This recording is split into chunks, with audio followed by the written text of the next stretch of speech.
Ada satu kalimat yang sering kita dengar saat hidup terasa berat. Penderitaan pasti ada maknanya.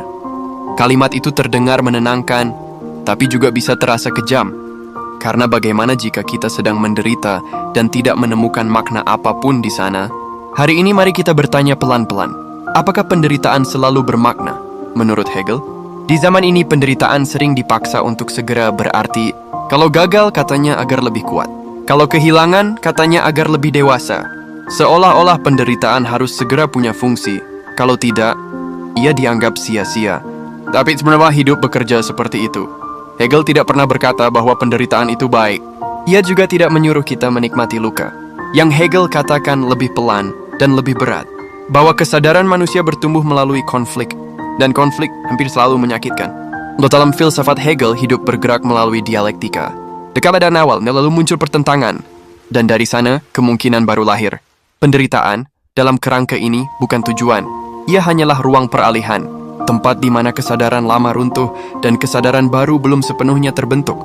Di titik ini penting untuk berhenti sejenak. Hegel tidak mengatakan, setiap penderitaan pasti bermakna. Makna tidak datang otomatis. Penderitaan bisa saja berlalu, tanpa pernah diolah, tanpa pernah dipahami. Dan jika itu terjadi, ia hanya menjadi luka, bukan pertumbuhan. Disinilah Hegel sering disalahpahami. Ketika penderitaan dianggap selalu perlu, selalu benar, selalu harus diterima.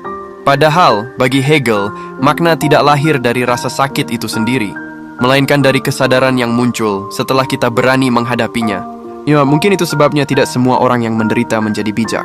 Sebagian hanya menjadi lelah, sebagian menjadi pahit.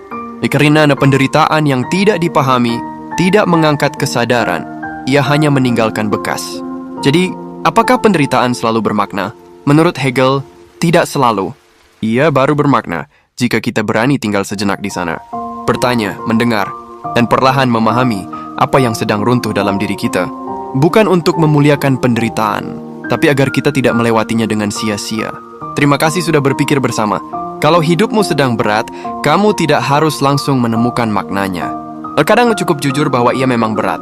Sampai jumpa di ruang berpikir berikutnya.